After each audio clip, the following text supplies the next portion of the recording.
Mr. Ali, are you able to hear me?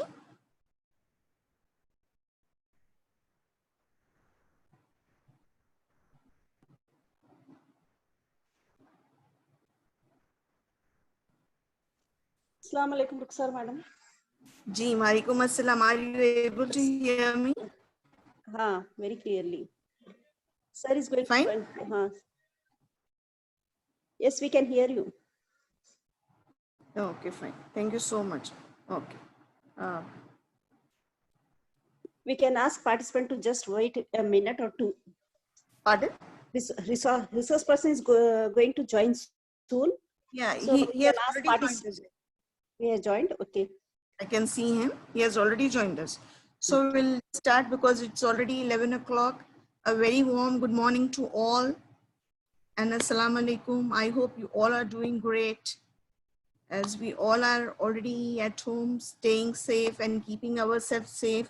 I hope that Almighty keeps us all healthy and happy at our homes with our loved ones.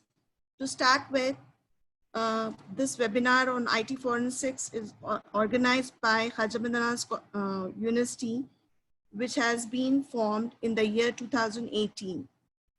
It is not that Khaja Bandanawaz University has just started in that year, as it has got a way back history with Khaja Education Society, which got converted to Khaja Bandanawaz, which gave rise to Khaja Bandanawaz University.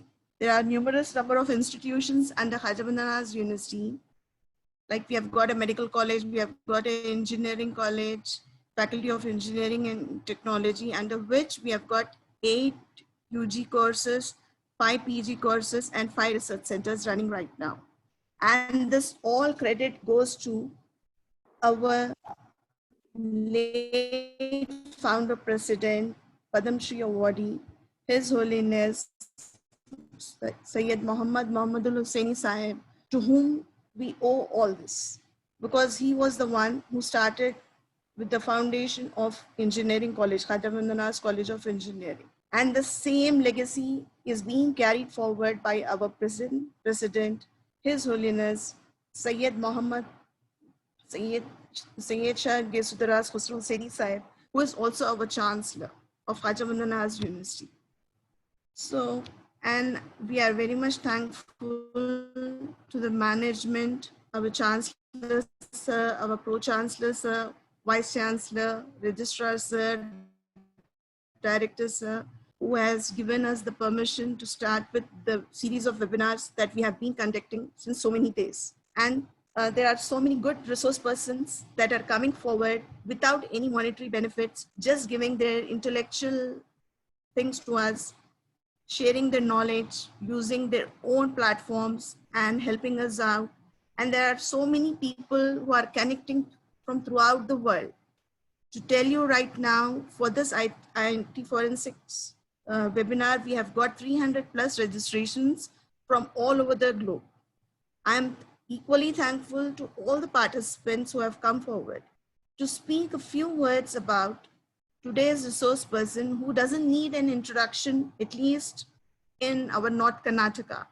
Syed Muhammad Ali is an ITIL certified professional, presently working as an operating manager with Mindsnext, which is based in IT Park, Gulbarga, since last 4 years. He has also been certified by Dell, Microsoft, and IBM, and has more than 16 years of experience working with Fortune 500 companies and more other international firms.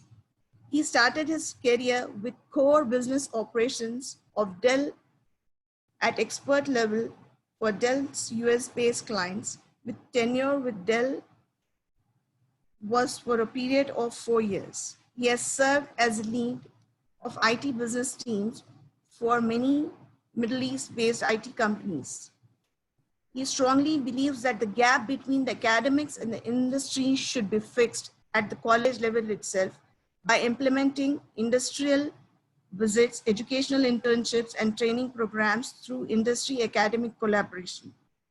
He has conducted various sessions of workshops for his students, audiences in Central Karnataka University, which is based in Karaganchi, Syed Akbar Hussaini Degree College, Appa Institute of Technology, Godutai, most of it. Throughout Gulbarga, he's a well-known personality, and we all know him that he is a very technical sound person. And apart from this, he is a very kind-hearted person who has come forward to conduct this webinar. So no amount of praise can compete with a person who is selflessly rendering his time to share his knowledge with all of us. And also one more thing I would like to add on, he is also a member of Board of Studies for MTech Computer Science and Engineering for Khaja Bandanawaz University. I'm thankful to him for sparing us so much of time, and I'm equally thankful to all the participants. I hope this webinar leads to a very informative exchange type of webinar. I hope you all come forward to ask the questions to the resource person. Please don't hesitate.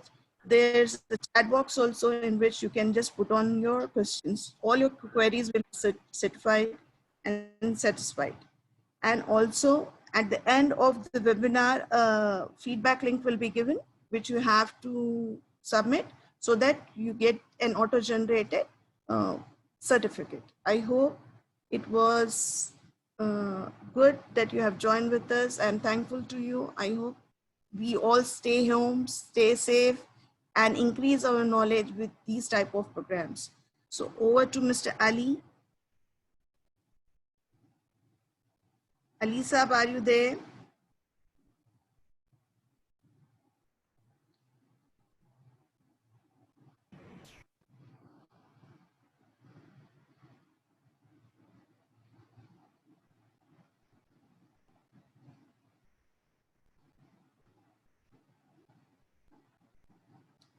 Hello, good morning, everyone. And I hope my voice is audible to all the participants. And as just now reiterated by Ruxar ma'am, I would like to welcome you all for this webinar. And I hope you're able to see my screen, and I hope my voice is also audible to you. And I request all the participants to put yourself on mute. And in case if you have any questions, please feel free to send me a message over the chat box, okay? So would the participants please confirm if you're able to see my screen? Yes. Yes, sir. Okay. Yes, yes. Audible. Yeah. Okay, fine. So I would request all the participants to put yourself on mute, and in case if you have any questions, just to make sure that we are not causing any disturbance, you can send me a message on the chat and you can ask me.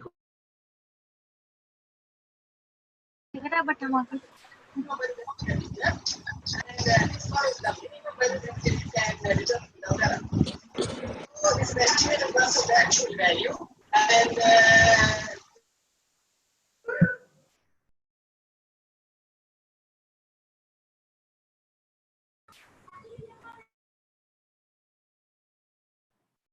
Hello. Yep. So let's start, and I hope you're able to see my screen. So first of all, let me start by thanking Ruxar, the Dean of Khaja Bandanawaz University Faculty of Engineering and Technology, for the very kind introductions which he gave. And I hope that this session, the webinar, is going to help all of us to understand this interesting subject of IT forensics. So let us start quickly. Let us get into the session. Okay. What exactly we are going to do here?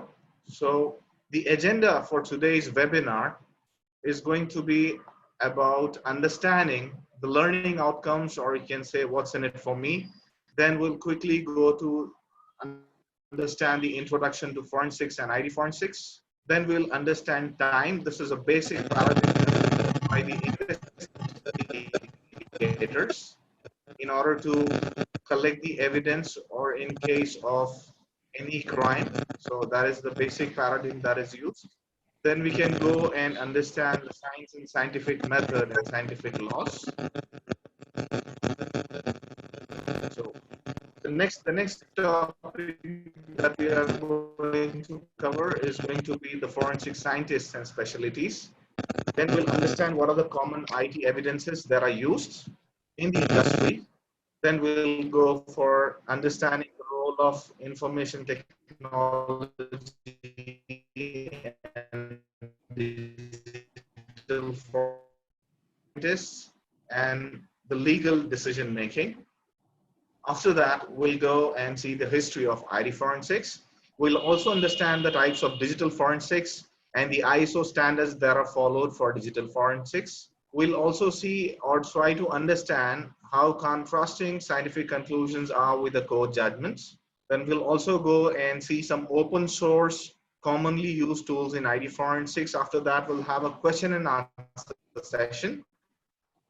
Then after that, we'll move towards the conclusion. So I hope issue and we can go ahead and start the presentation. So I would like to first let you know what exactly is it in for you people. So what's in it for me? So what we are forensics. So at the end of the webinar, you will be also able to understand the role of digital forensics and the relationship of digital forensics to traditional forensic science. So we'll also see the traditional science and the appropriate use of scientific methods in IT forensics. So we are going to also understand and outline a range of situations where digital forensics may be applied.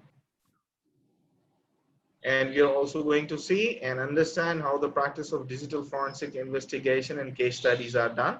We'll discuss a couple of real-time case studies that has occurred or the incidents that have happened very recently. Then we are also going to see the Information Technology Act, a common brief introduction to it, and the RCCF and CERT in India.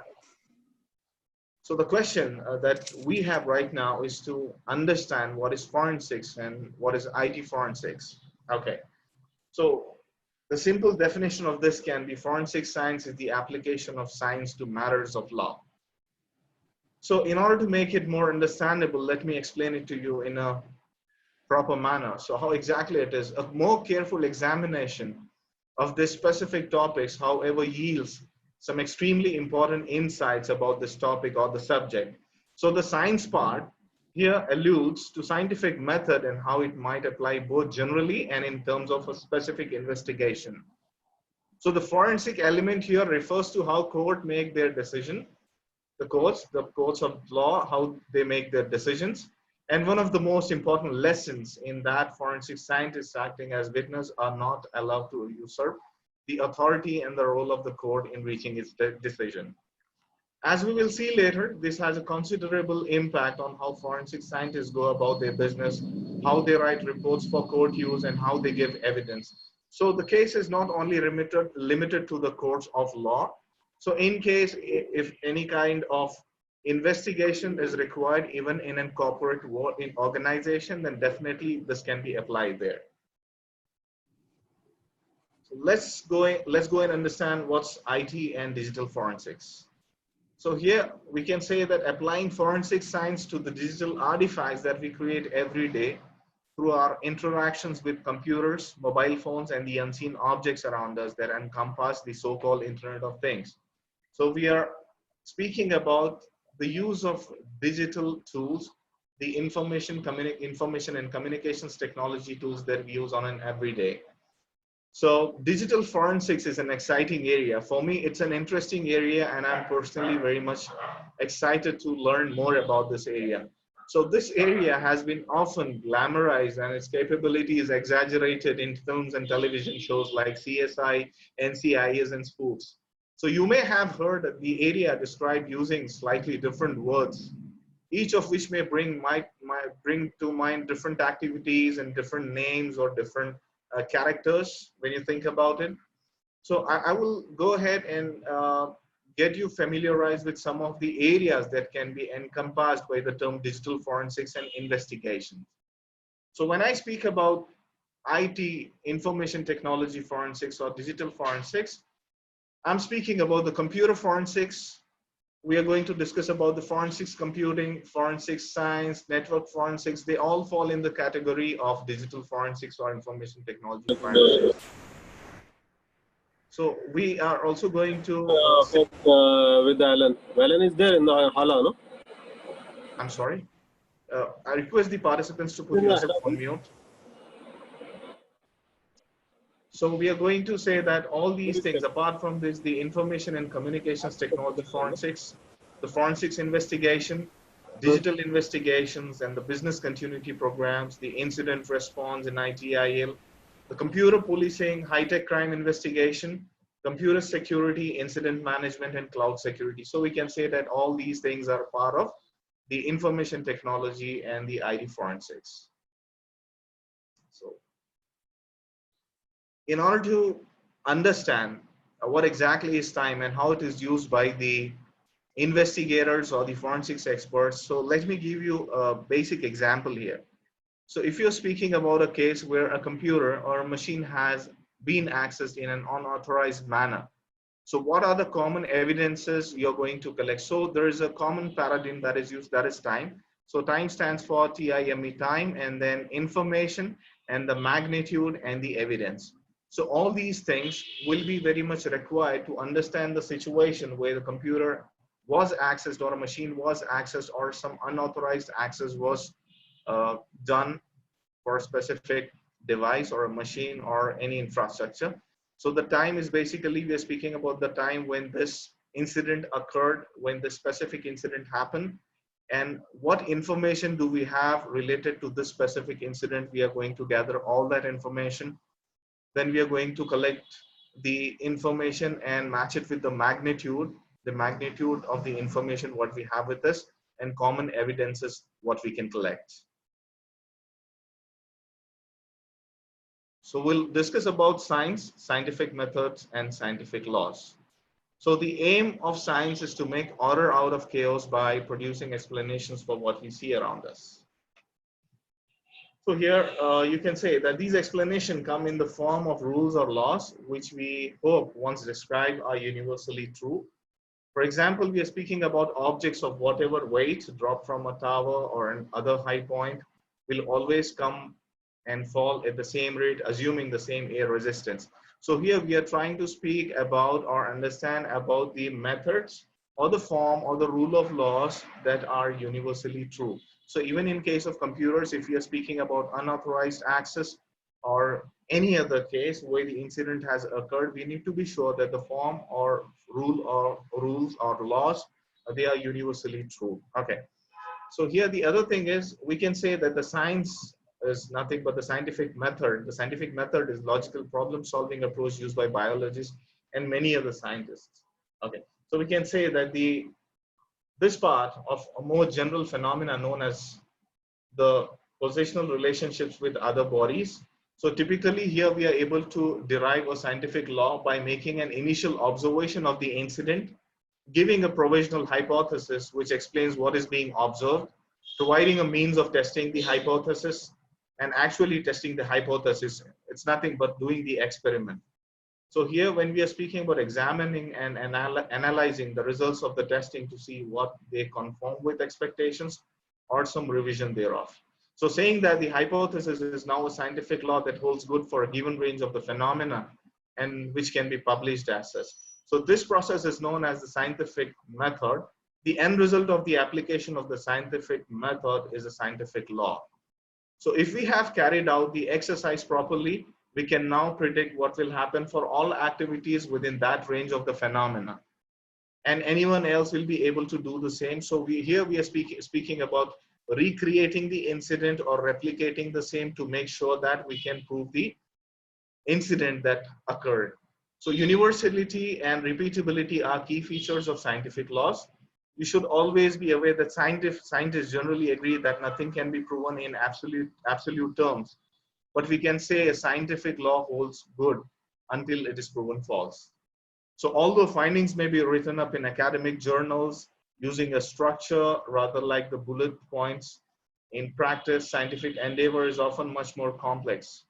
So indeed, the actual process may be much more intuitive and haphazard, showing strong elements of creativity and imagination. So there are a few issues that impact on scientific advances. So what are these issues? So it is not unusual for the initial hypothesis to be substantially wrong. So the hypothesis can be also wrong. So it may be, for an example, be recognized partway through testing that initial hypothesis is misconceived, in which case a new, preferably more reliable hypothesis may be produced. One of the key features of the scientific method is testing. But what constitutes a test? So the experimental activities must be carefully designed to test the precise hypothesis and nothing else. So controls are usually needed to examine and isolate observations of change under various conditions. So perhaps the single biggest area of dispute within science is that of testing methodology. The second is allegation of falsifying the result. So here, hopefully, we can say that in case if any incident occurs related to information technology or digital forensics, we can, using the digital forensics and applying all these scientific laws and methods, we can definitely be able to recreate. We can definitely recreate the incident that occurred with a hypothesis, and we can present the details to make sure that the hypothesis presented is same as the incident that really occurred, and that can be presented with a list of evidences. So here we need to understand that the real life formulation of scientific laws is often an iterative process.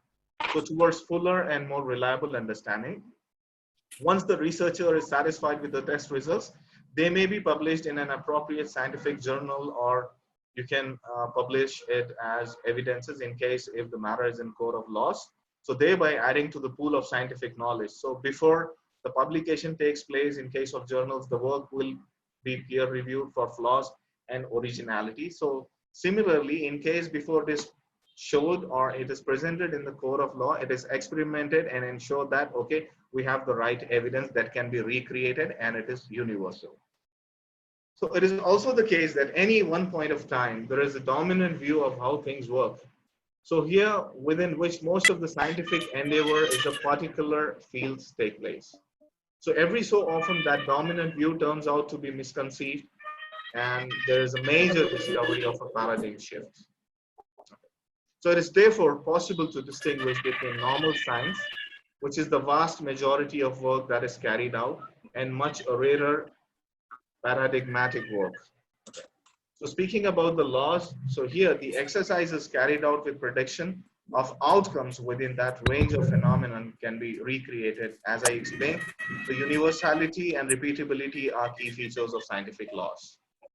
So here, when we are speaking about the discoveries of the phenomena that we can put rules to and that appear to have a value with an investigation that might end in legal proceedings.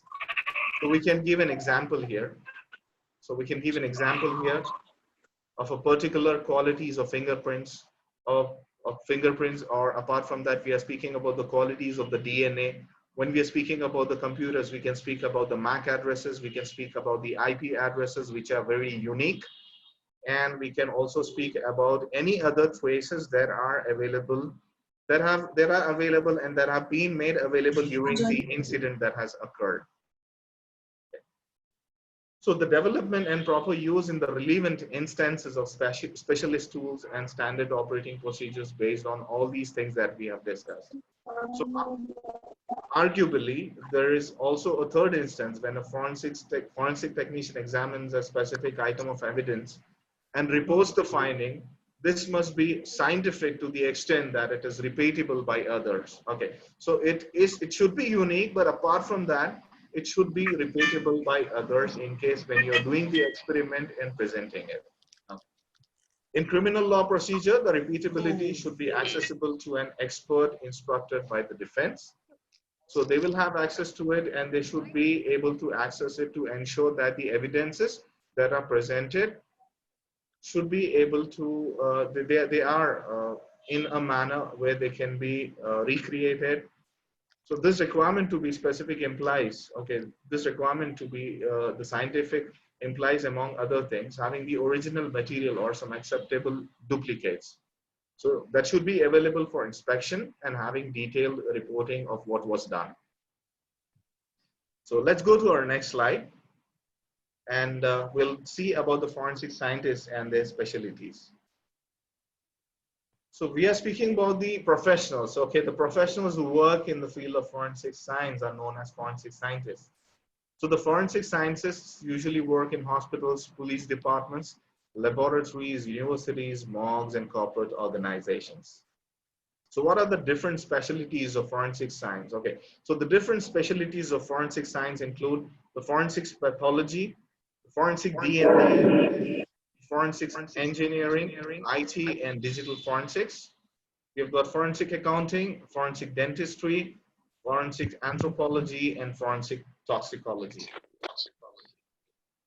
So I would like to briefly explain all these things before we move ahead toward the, before we get into the IT and digital forensics. When we are speaking about the forensics pathology, we are speaking about the study of problems relating to unnatural death and various types of trauma to the living.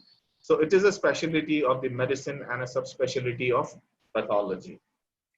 The forensic DNA, it is applied in the use of biological science to identify individuals by their DNA profile using genetic samples such as blood, semen, and saliva.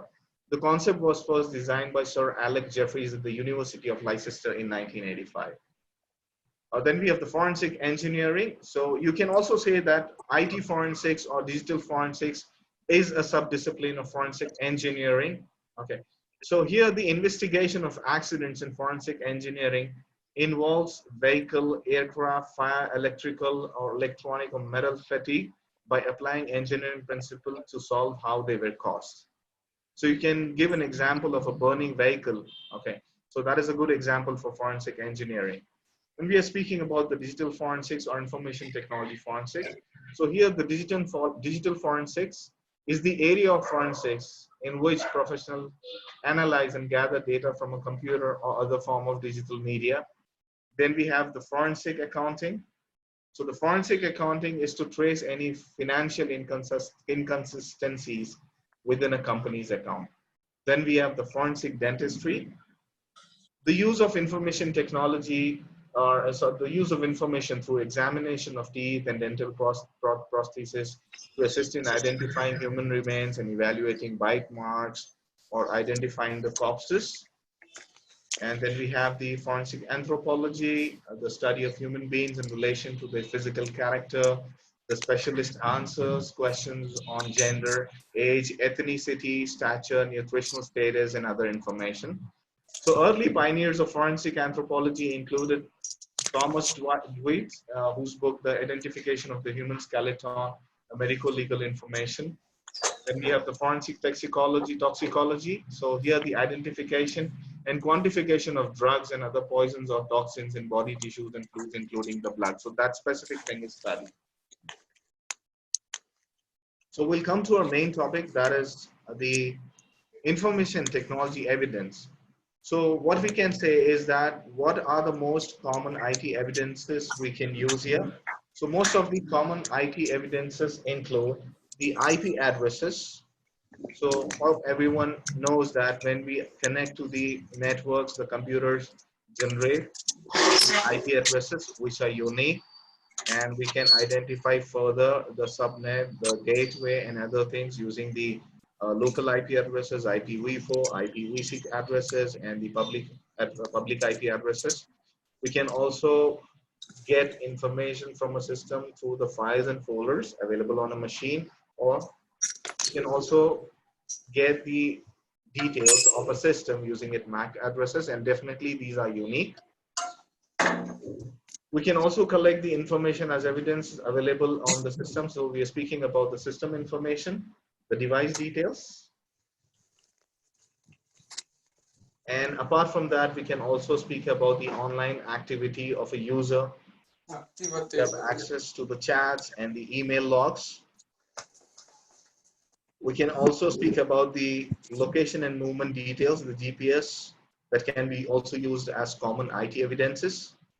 Then we have the system registry and tracing. We have the behavioral evidence analysis. So that includes all the above things that were discussed just now. So we are going to quickly see the role of IT and digital forensics. So the information technology or the digital forensics is a branch of forensic science, as we discussed just now. And it is recognized as such by most courts. The digital forensics process has the following 5 basic stages. So what are these 5 stages? So the 5 stages include identification, preservation, collection, analysis, and reporting. Okay, so the use of scientifically derived and proven methods towards the preservation, collection, validation, identification, analysis, interpretation, documentation, and also the presentation of digital evidence derived from digital sources for the purpose of facilitating, or you can say furthering, the reconstruction of events found to be criminal, or helping to anticipate unauthorized actions shown to be disruptive to planned operations. And you can say the digital forensics process, when we speak about the identification process. So here we are speaking about the first stage of identifies. Here that is the first stage that identifies the potential sources of relevant evidence information. So they can be devices as well as key custodians and location of data. So this process, you can say, is a stepping stone of the process of collecting the evidences in information technology forensics. Then we will come to preservation. So preservation is the second step, and this process of preserving relevant electronically stored information, we can refer it as ESI, by protecting the crime or incident scene. So here it is all about preservation of the machines. You can speak about the preservation of the devices that were a part of the attack, that were the part of the incident. So this has to be protected. And apart from that, the capturing the visual images of the scene and documenting all relevant information about the evidence and how it was acquired. So we can, in common terms, say that we are speaking about the first information report that was submitted by the law enforcement agencies, or in case you might have seen whenever a crime happens, there's a crime scene investigation happening where all the devices or the, you can say, all the information or the relevant things that were involved in the incident are preserved by the law enforcement agencies. And the third process, the third stage in the process is about the collection. So here it is very crucial that collecting digital information is very, very much crucial. And here it may be relevant to the investigation. So collection may involve removing the electronic devices from the crime scene and taking them to a secure place where the investigation can be done, or evidences can be retrieved from the specific device or incident scene, and then imaging of those specific evidences or instruments, copying or printing out is their content, and all the information that could have been collected. So that could be collected from the devices. So we can say that collection is also a very crucial process here. And then when we have all the information available with us, we have collected everything. So we'll be doing an in-depth systematic research of evidence relating to the incident being investigated. So this is nothing but the analysis. So the outputs of the examinations are data objects found in the collected information. So they may include the system and user generated files, and analysis aims to draw conclusions based on the evidence found. And when we have all these 4 stages completed in the process of digital forensics, the last thing is reporting. So here reports are based on proven techniques and methodology. And secondly, other competent forensic examiners should be able to duplicate and reproduce the same results. As we spoke initially, the evidences or the reports what we are providing should be repeatable, and they should be able to, the people who have access to it, we are speaking about the defense here, people should be able to recreate it. So they should be in a form where the methodology that is applied should be in a form where they should be able to duplicate and reproduce the same results. So here we are speaking about a crucial activity. The crucial activity that accompanies the first 4 steps is contemporaneous note-taking. So the note-taking is very much important here. This is the documentation of what you have done immediately after you have done it in sufficient detail for another person to reproduce what you have done from the notes alone. So all the information that you have collected has to be reported, or it has to be recorded in such a way that all the information you have collected should be able, it should be clearly understandable by the other person. Okay. So here, let's go ahead and quickly see about the RCCF. So the RCCF is Resource Center for Cyber Forensics. It was established in the year 2008. So the reason to explain you about the RCCF is to make sure that we are familiar with the law enforcement agencies training, what we get here in India, and the other objectives of RCCF and how they can be put in place in case of information technology forensics. So the Resource Center for Cyber Forensics in India, okay. So it is a pioneering institute, and it is pursuing research activities in the area of cyber forensics. So this center was dedicated to the nation by the then Honorable Union Minister in August 2008. So the RCCF was set up with the objectives, which I'm going to explain now. So it was set up with an objective for developing indigenous cyber forensic tools in order to avoid any case, or you can say research any case of data breach or any case of unauthorized access in case of cyber forensics. So developing indigenous tools for cyber forensics. So this was the main objective of RCCF. Apart from that, RCCF is also involved in providing training to law enforcement agencies on cyber forensics. So this is the main, or you can say the pioneering institute that provides cyber forensics training to the law enforcement agencies in India. And it is also responsible for providing technical support to the law enforcement agencies for any case of cybercrime investigation and analysis. And they also support the law enforcement agencies for setting up of cyber forensic laboratories. So the RCCF, we are speaking about the Resource Center for Cyber Forensics. It has identified some of the thrust research areas.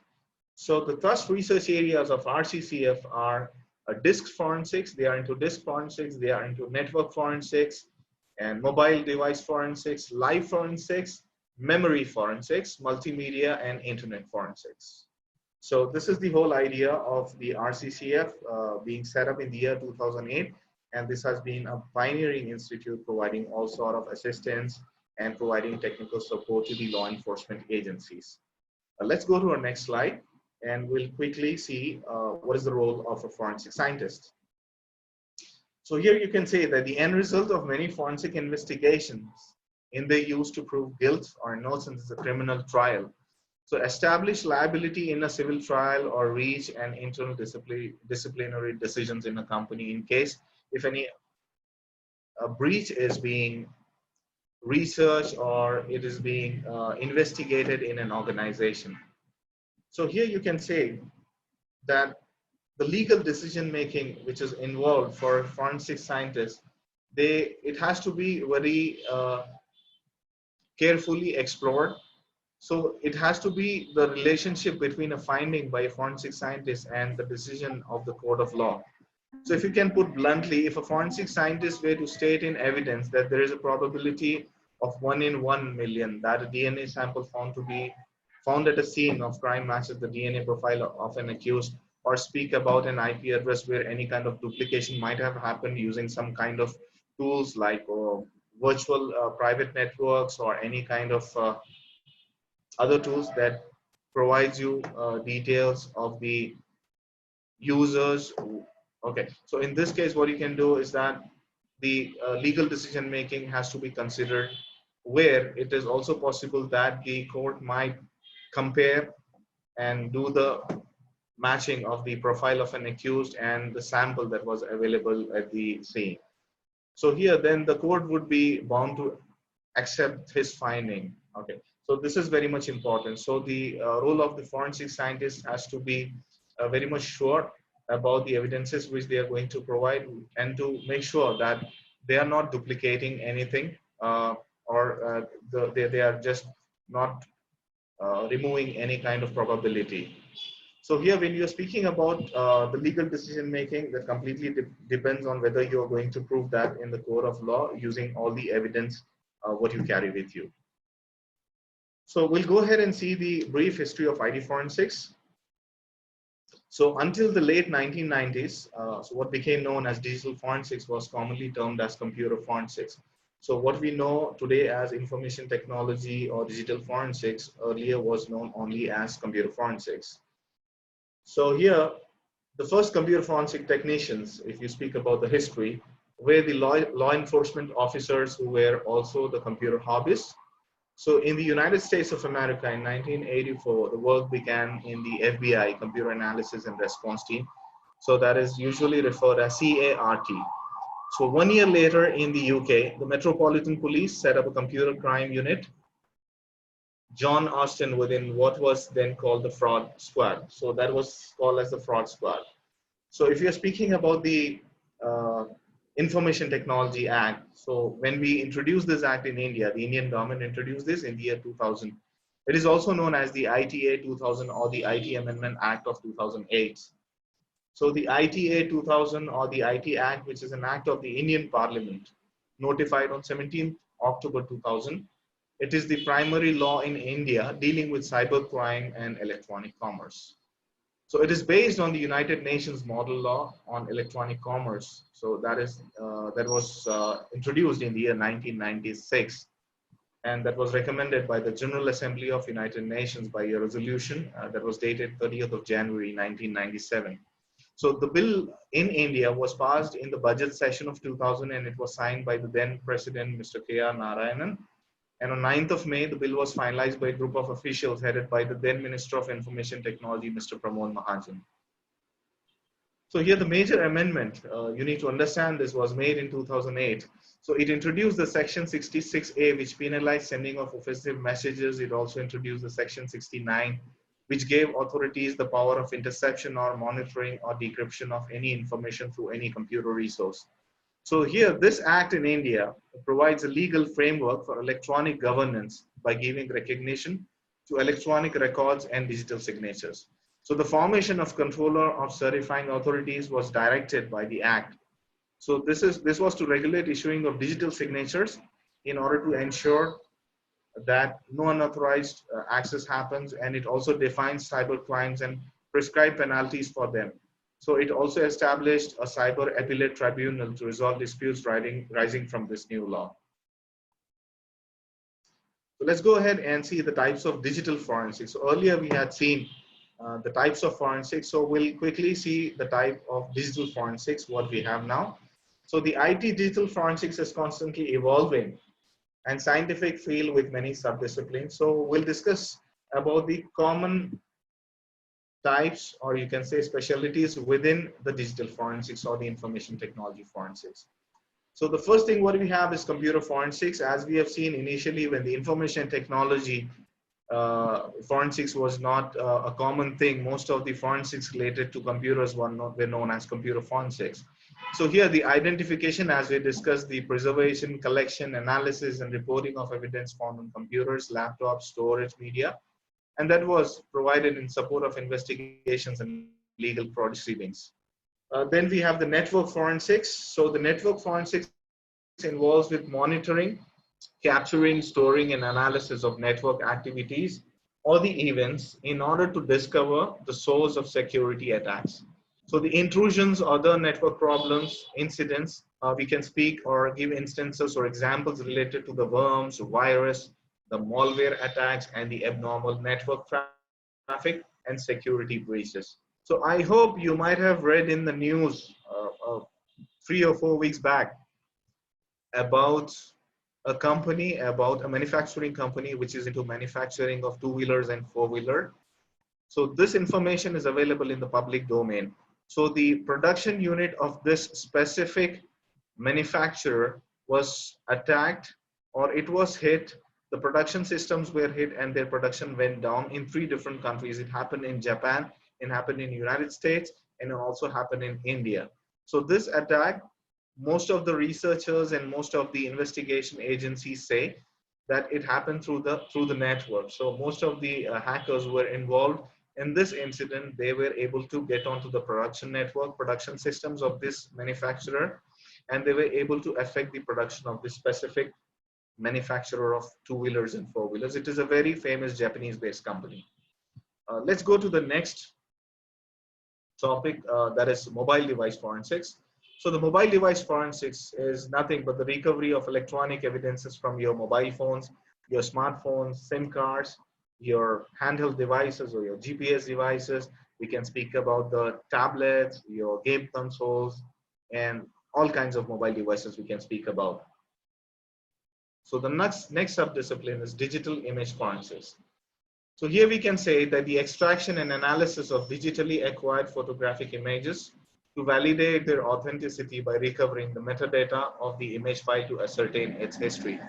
So what I'm speaking here is speaking about the surveillance system, or you can speak about the image processing. Most of the people who might be doing their research in image processing, they will be able to correlate of what exactly I'm speaking about. So the next level of digital image forensics is going to be the smart surveillance system, where we also have many solutions available in the industry right now, where only an image can be analyzed and they'll be able to give you a set of results based on the analysis then done on that specific image. So the next subdiscipline is going to be the digital video and audio forensics. So the collection, analysis, and evaluation of sound and video recordings. The science is the establishment. The specific science is the establishment of authenticity as to whether a recording is original and whether it has been tampered with either maliciously or accidentally. So if you are following the internet, we hear a lot about the fake news, and from the fake news, we are also getting into the deep fake, where we can see that the images or the videos are doctored. So when the videos are doctored, we are able to identify whether that the person who is in the video is speaking or whether it is a doctored video. So when we are speaking about the digital video or audio forensics, this will help us to identify and target any kind of fake news. And the future of this is going to be the deep fake, which is already in place, and many research is still going on in this specific domain. And the last thing, we are going to speak about the memory forensics. So it's pretty simple here. What we do is that the memory forensics deals with the recovery of evidence from the RAM of a running computer. We are speaking about the random access memory, also called as the live acquisition of the information from the memory. So here in practice, you can see that there are exceptions to blur this classification because the grouping by the provider is dictated by staff skill sets, contractual requirements, and many other limitations. Okay, if you speak about the tablets or smartphones without SIM cards could be considered computers. When we're speaking about the memory cards and other removable storage media are often found in smartphones and tablets, so they could be considered under mobile forensics or computer forensics. And when we have the tablets with keyboard could be considered laptops and fit under computer or mobile forensics. The scientific of digital forensics, here we can say that the science of digital forensics has a seemingly limitless future. And again, I would like to say that by the combination of artificial intelligence and machine learning, we are going to evolve and we are going to put all these things together and make sure that we are able to identify a threat, or when an incident has happened, we are able to track it in a more responsive manner, in a more responsible manner. Or we can also say that by applying artificial intelligence and machine learning, we may come to a point where we'll be able to detect a threat and stop before it actually causes any damage to the infrastructure or any production system. So it is something like we are moving towards developing a framework that notifies us before the crime actually happens. We are speaking about the pre-crime scenarios. Okay. So here I would like to again speak about the science of digital forensics. It has a seemingly limitless future, and as technology advances, the field will continue to expand. And as new types of digital data are created by new devices, logging people's activity, although digital forensics began outside the mainstream of forensic science, and it is now fully absorbed and recognized as a branch of forensic science. So we'll discuss about the ISO standards relating to digital forensics. So the most commonly used ISO standards which are relevant to digital forensics are ISO IEC 27037 2012. So this framework provides us guidelines for identification, collection, acquisition, and preservation of digital evidence, which we have discussed in computer forensics. And we have the ISO IEC 27041 assurance for digital evidence investigation methods. Then we have the ISO 27042. This provides us the analysis and interpretation of digital evidences. Then we have the ISO IEC 27043 incident investigation principles and processes. So this provides us information on investigation principles and the processes that needs to be followed. Okay, so I would like to share with you my experience regarding a cyber attack, I can say, which happened during my tenure in Middle East. So here, the production systems of a production firm, which was mainly involved into the production of oil and gas, was hit in the year 2012. So here the intention of bringing down the production systems of this specific company, or I can say a couple of companies, was to hit the economy of those specific countries. So when we speak about the cyber attacks or any kind of incident that is intended to damage the production systems, it could be an individual attempt. And sometimes when you see the larger picture, you can also say that these attacks are specially sponsored by the enemy states. So it was done in a specific manner where the hackers were able to get into the network and they made the damage, okay, by destroying the files available in the production machines. And after that, they also were able to erase the details or the traces of the hack that happened. So here, one of a US-based company which was involved in researching or investigating this incident, they did a lot. However, they were not able to understand and provide the traces. So another expert was called in from Russia, and from there they were able to identify, and finally it was concluded that this is how the actual incident happened and the damage was done to the production machines. And the companies which suffered, where this incident happened, they suffered a loss. They got a loss of like millions of dollars. Okay, so this was done in 2012, and again in 2018, this was not blocked. I can say that it was again done with a higher attempt of damaging the production machines. So after that, the required things were put in place and the security was provided. So since then, it has not reoccurred. So let's go ahead and discuss on the next slide, that is contrasting the scientific conclusions with the court judgments. So here you can say that the trial process here in the court is not an inquiry into the truth or into the hypothetical issues whenever you present the evidence related to IT forensics or any other subdiscipline of forensics. So it is testing various versions of the relevant evidence to see whether on the balance of probabilities in civil cases or the highest standard of beyond a reasonable doubt in criminal matters, it is possible to reach a particular decision for that set of circumstances. So it all depends on the type of evidences that you provide. And as we discussed initially, I would like to reiterate that the evidences has to be repeatable. They have to, you should consider the universality of this evidences. And that is very much required in case of court judgments. So let us go ahead and see some of the commonly used tools in IT forensics. So these are the tools which are related to autopsy. Okay, so the very much commonly used tool is autopsy. So here, autopsy is an open source tool. All the tools what we are discussing here are open source tools. So autopsy is the most commonly used tools in order to get the details of the specific machine. And then you have the encrypted disk detector. So this is also there. So using this tools, you can also get information about the disks on which you are performing the details, you're performing the investigation. And you have this Wireshark. So Wireshark is a very commonly used tool and this is used in case of network forensics. Okay, so let me speak about the Wireshark. So the Wireshark is a network capture and analyzer tool to see what's happening in your network.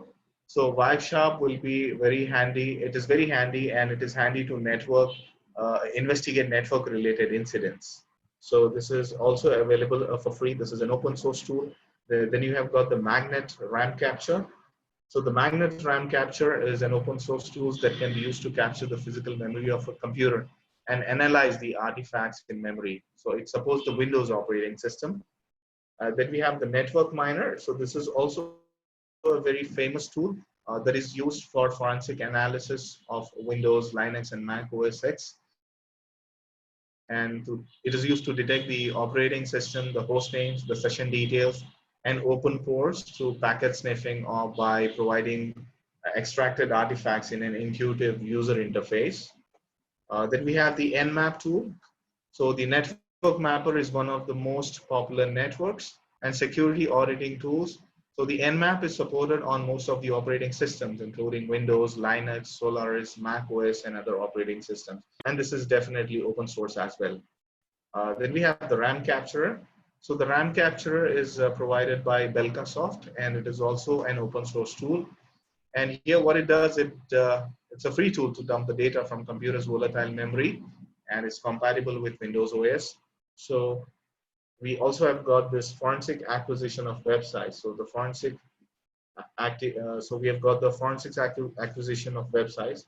So here it helps you to capture the entire or partial page, and it helps you to capture all types of images. You can capture the HTML code, and this can be also integrated with the Wireshark. Okay, so what we'll do, I'm going to put this slide here on my screen for your questions. So if you have any questions, please go ahead and you can send me your questions on the chat. Okay, so let me go back to the chat window. Mr. Ali, I'm very sorry to interrupt, but can you please enable the chat box? Just one moment, ma'am.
In the meanwhile, if anyone has any queries, please do ask with Mr. Ali.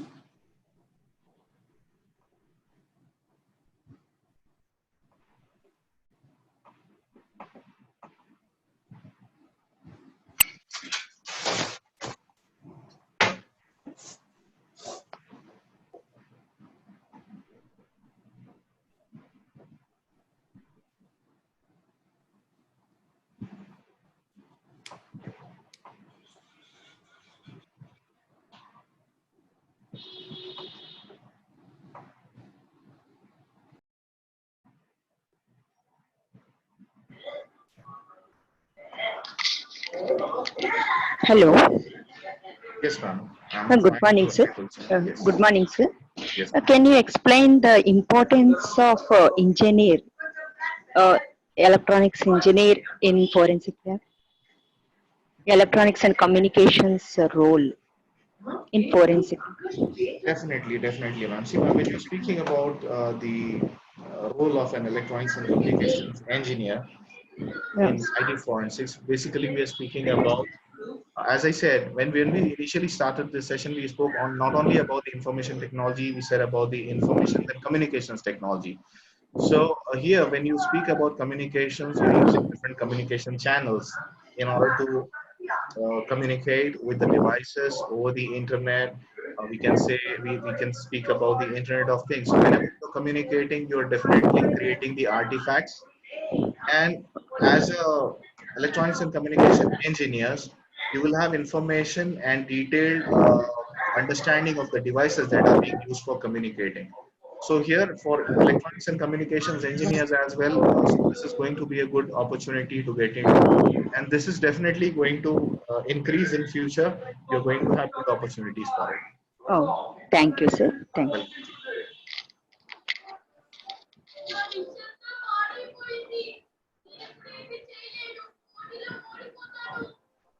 Well,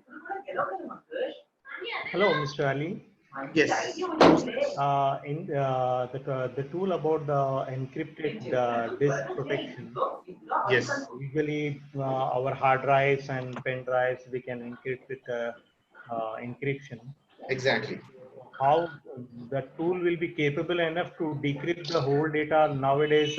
It's around terabytes or something like that. Exactly, exactly. I can say So that it will be an definitely. easy way to decrypt those that much of data. Yes, Mr. Zubair. What I'm saying here is that the tools which we have discussed just now that I shown you, so these are the tools which are available free of cost. Okay. Okay. So these are the open source tools. So if you look for the people who are experts in retrieving the encrypted data, you will also find tools which are available as licensed versions. And we have experts in the industry who can 100% retrieve the data even in case if that is encrypted. So I would like to give you an example, a small Yeah, please. example. Okay. So the CDAC, okay. So here, the Department of Defense of US and other experts, what we have read says that even in case if you format your hard drive, there is still a possibility of retrieving your data. So experts say that the hard drives, the data which was available on the hard drive can be retrieved until and unless the hard drive is formatted for 5 to 6 times. Right. So when we are speaking about the encryption, we are speaking about the data being available on the drive, however, in an encrypted manner. Okay. So we are speaking about a condition, about a situation where the data is deleted, formatted from the hard drive, however, we are still able to retrieve it. And when we say that it is encrypted, so definitely there will be a possibility to retrieve it. So it can help in the ransomware attack also. Exactly, exactly. And that is how, in case if the attacks happen at a production level in a corporate organization, that is how the entire data is retrieved. So imagine a situation, I'll give you an example, okay? Imagine a situation where you're speaking about a scenario of transaction and more transactions happening in a banking system. So what in case for any unwanted reason, the encrypted data which is available, okay, in the bank server is lost or whatever happens. So can the bank afford to lose all the information related to the transaction? Losing the data of the transaction is completely, you can say it is as equal as losing the money for the bank, right? So even in that case, the banks will be able to retrieve the data even in case if they are in encrypted format. Okay, I hope that answers my question. Hello, Mr. Zubair.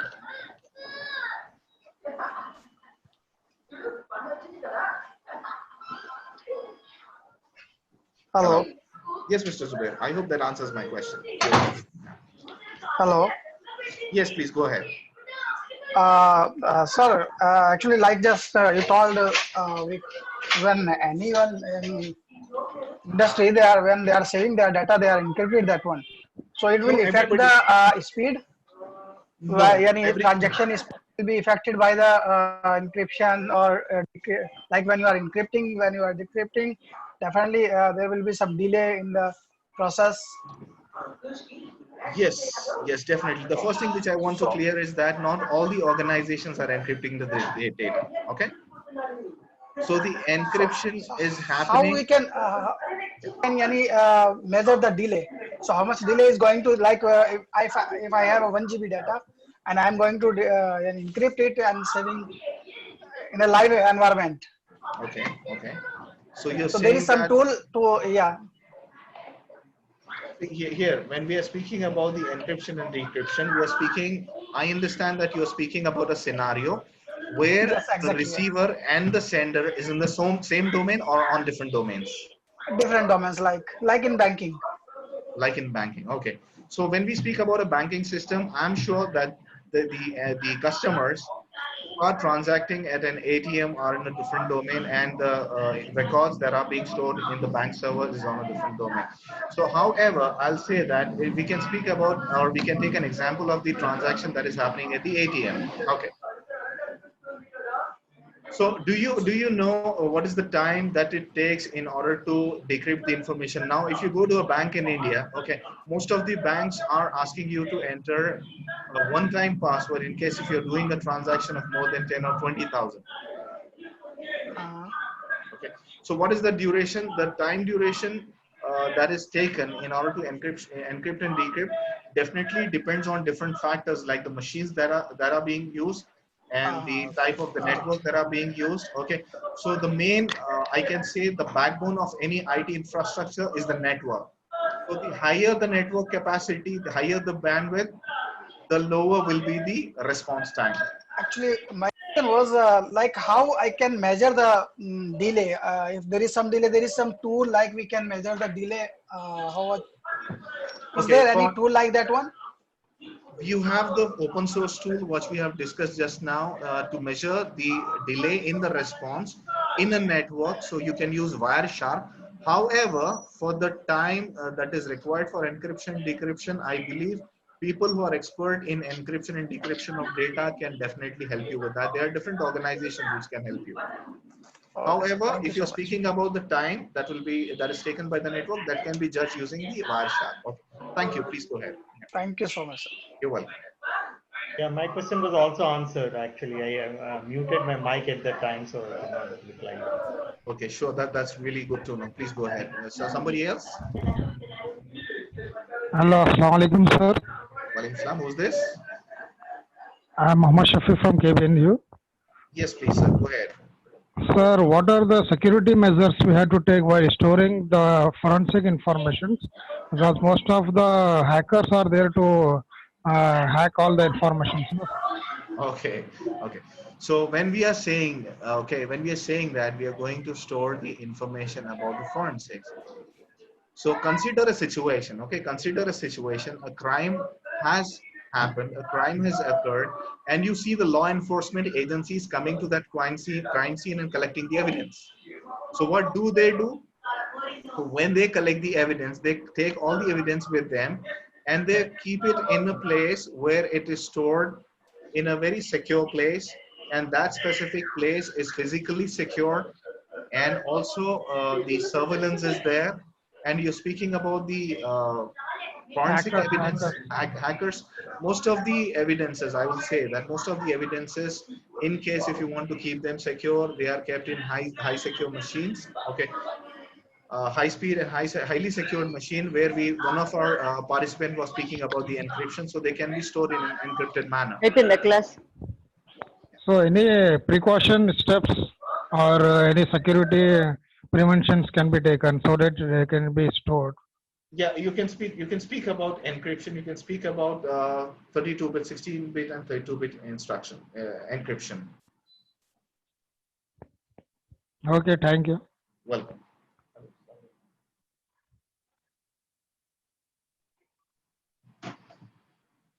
Hello.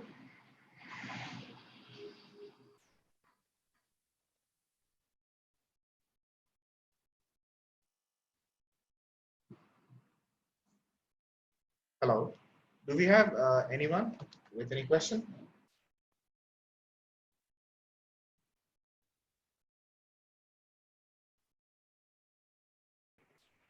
Hello. Excuse me, sir. Yes. Assalamu alaikum. Walaikum assalam. Who's this? I'm the student of MTech second sem from Yes. KBNU. Please tell me. I have this IT forensics subject in our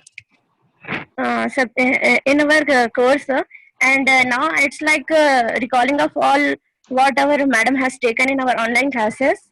I'm very thankful for you, and I'm very much thankful for our respected president, Dr. Khusro Hussaini Sahib, and Dr. Ariel Hussaini Sahib, and respected dean, Dr. Rukhsar Fatima madam, and HOD, Dr. Asma Fatima ma'am, who has organized such a great and helpful webinar for us, and that is very helpful for us for that is regarding for our subject related to. I'm very thankful for you. That's really good. That's really good. And I hope this session or this webinar has been helpful to you. Yes, sir. It was very helpful. Okay, fine. That's really good to know. I have a question again, if you would like to take. Please go ahead. Yeah, for example, like you have mentioned about an incident like that happened, an attack and all that. Yes. Can you just, with your experience, can you just on a high level, can you make out as a layers actually for a corporate infrastructure to be taken care? Because forensics is a very depth of science where it should be very easy for tracing back the attack that means the corporate should be very well prepared. So if any attack happens, the time and everything should be minimized to know the nature of the attack and to remedy the attack. Just some high level, like for any guidance for the Sure, definitely. May I know whom I'm speaking with? This is Zubair. Basically, I'm a service delivery manager. I'm involved with most of all the technologies which happens to be in an IT infrastructure, including cybersecurity. Okay, fine. So you're based in India? No, I'm based in Dubai now. Okay, wonderful. So, Mr. Zubair, what I would like to recommend is the first thing. In case you're speaking about an IT infrastructure for an organization, the best thing what we can do is to restrict access to the unauthorized users, right? Yes. Okay. So you have an environment, you have a Windows domain. Okay, you have a Windows domain with how many systems exactly? You have an enterprise organization? I work with multiple clients. Say I'm talking about 1,000, 2,000 people, 2,000 users infrastructure. Okay, wonderful. So what we can do is we can speak about a scenario or a situation where I just now said that we need to restrict access of unauthorized users to your network. Okay, so any hack or any attack happens only in case when they get unauthorized access to your network. So I'll give you a peculiar scenario. Okay, you need to tell me if this is true. So you have some of your clients or your partners visiting to your company. Okay. Okay. And they need internet access. So how you provide them internet access? So they want to get connected to your network or to access the internet. How do you do that? Usually we provide a guest VLAN where they will not be having, in that VLAN will not have access to any of those inside infrastructure. That VLAN will have routing only to the internet traffic actually. Okay.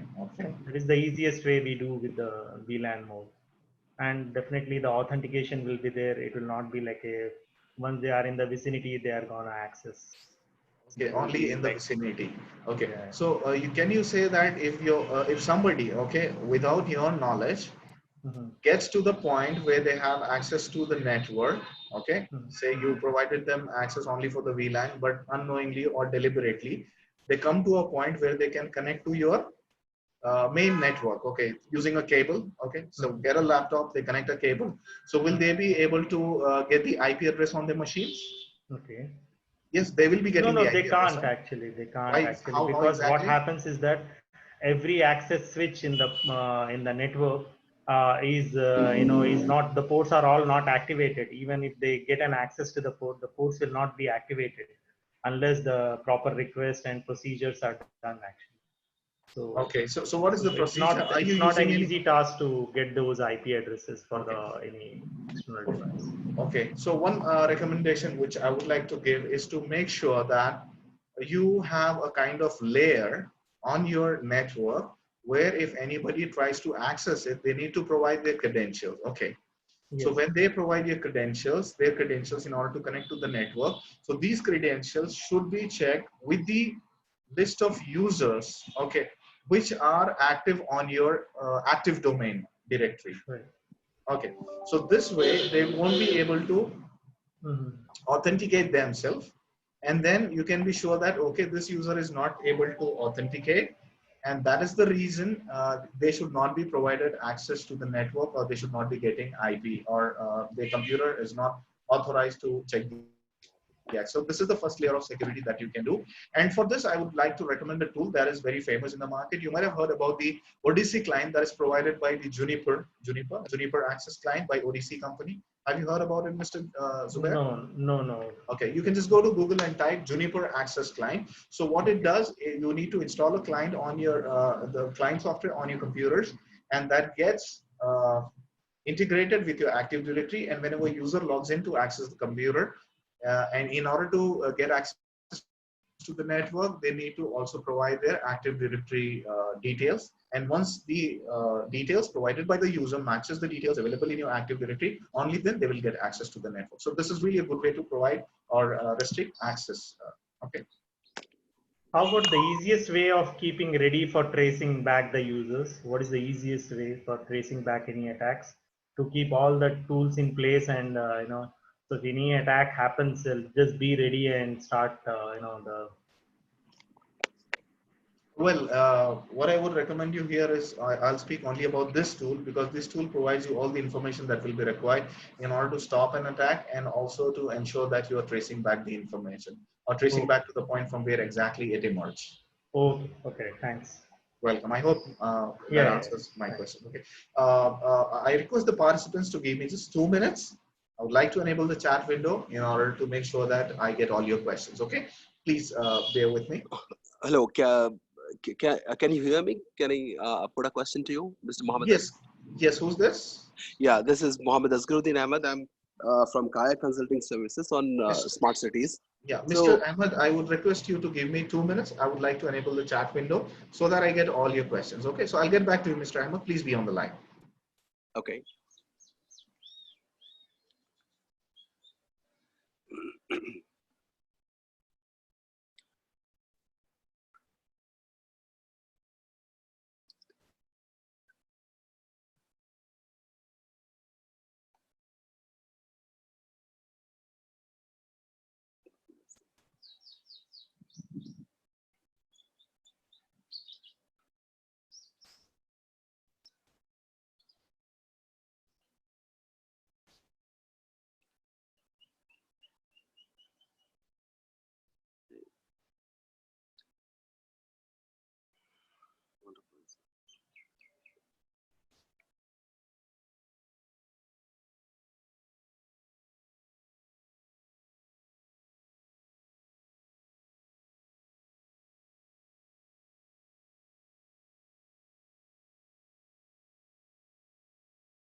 Hello. Yes, please go ahead. Somebody was asking me a question.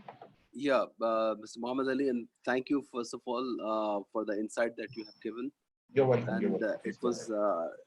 a news for me that okay, RCCF is doing so much about the cyber securities. And my question Yes. is, forensic primarily deals with the investigation of the incident that happened already. Now, Correct.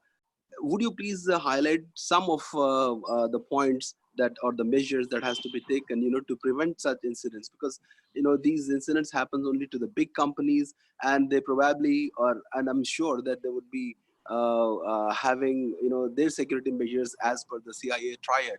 So, Correct. in addition to CIA triad, what measures do you suggest, to prevent or avoid that kind of incidences? Thank you. Sure. Sure. Welcome. That's really an interesting and informative questions. I hope that will also shed light on a topic that most of the IT organizations face.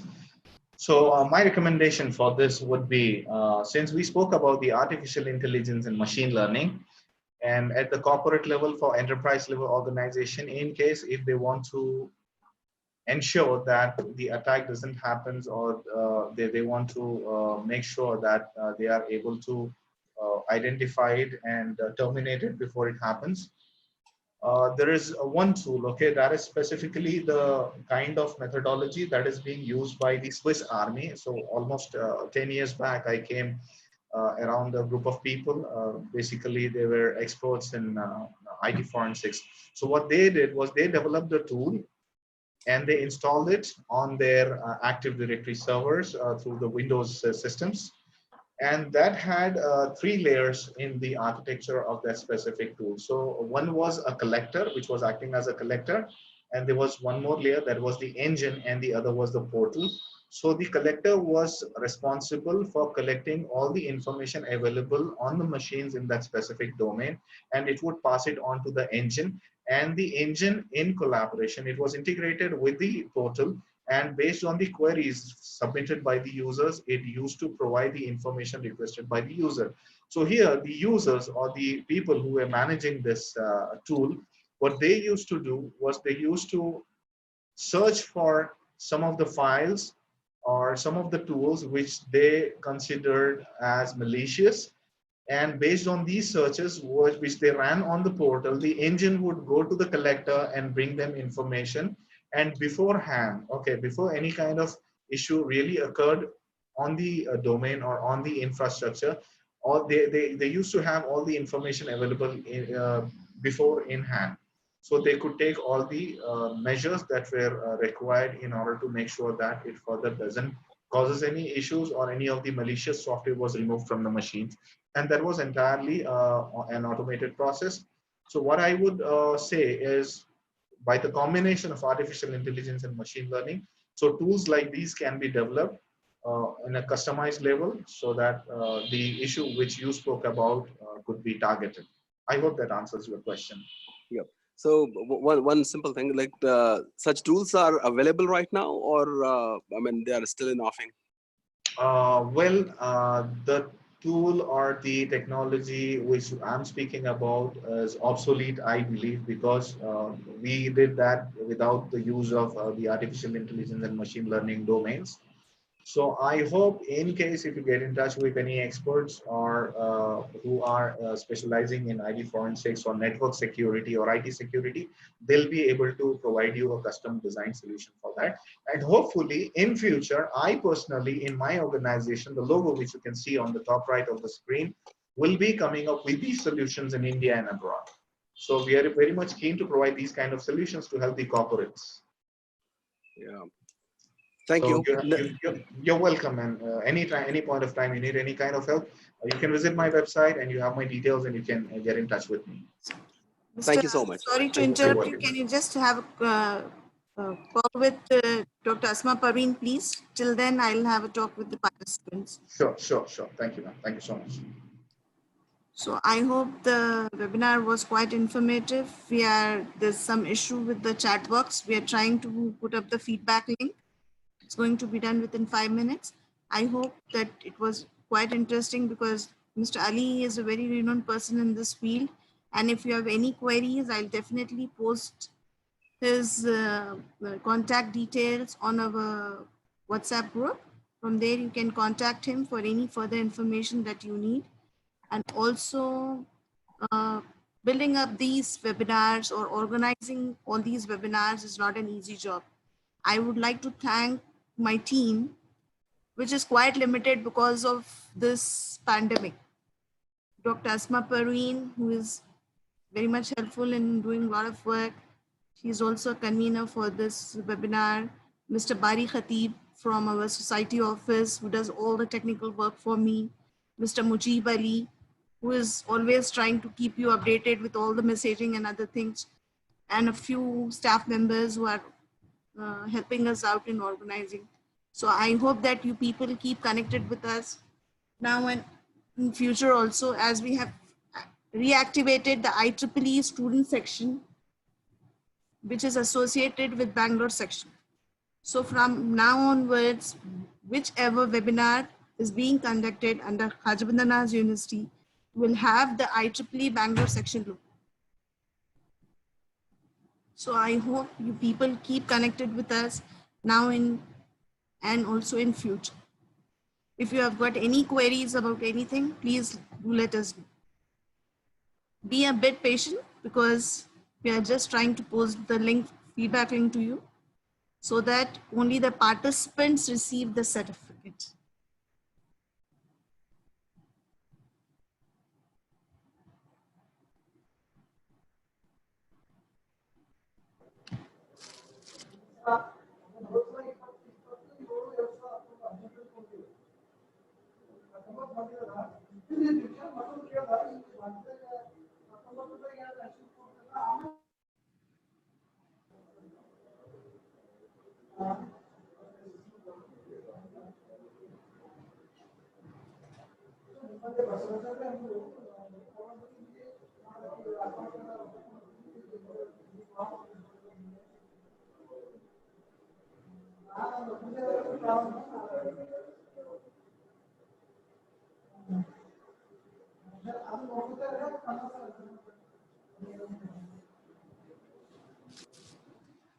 If by chance nothing comes up and we are not able to resolve the technical issue with the chat box, we'll put the link if this meeting ends up and if it is not posted over here, then we'll put the link on our WhatsApp group. So you can just go to our website. It's going to redirect you to our website. You can submit the form and you can the auto-generated certificate. Inshallah Ta'ala, as I've told you that we have connected with IEEE Bank section also, as well as for Computer Society of India also we have affiliation with. So if possible, I'll just send you the certificate with both the logos also. Apart from this certificate, I'll try to do that so that it becomes more authentic and more useful, because we all know as we are in academics and most of us are in teaching jobs, the more the accreditation or the more the logos, it is more helpful for us. Yes, Mr. Rafiq, it's been such a long Yeah. time. Assalamu alaikum. Walaikum salam. Madam, can we get the material to our link WhatsApp? Sure, definitely. I'll just post it on our WhatsApp group if you are connected over. Okay, because it will be useful, because forensic, it will be useful. Sure, definitely. All what has been shared over here, it will be available on our WhatsApp group for a couple of days, and after that, it's right away we are going to put on our website also. You can Again, we need to give feedback, ma'am, for certificate, e-certificate. Yes. Without that, it's not possible. Oh, thank you, ma'am. Thank you. There's some issue with the chat box, settings of the chat box. Oh, thank you. So if it doesn't appear over, then I'll post it on the WhatsApp group that has been created. Okay? Okay. I hope you all are doing good. Yes, madam. That's good.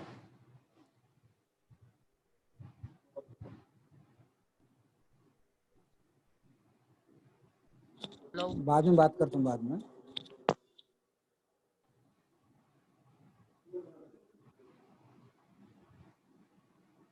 That feedback link.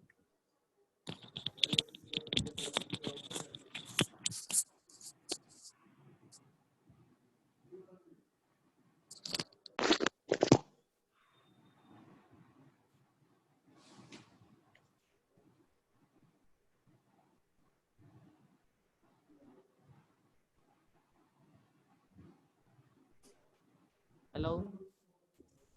Sir, feedback link. Feedback link. Sir. Yes, that's what I'm saying. No, if at all you miss over here, I'm just trying to resolve a problem that has come. I don't know how come the settings had got, and there's an issue with the chat. Just give me 2 minutes. I'm just trying to.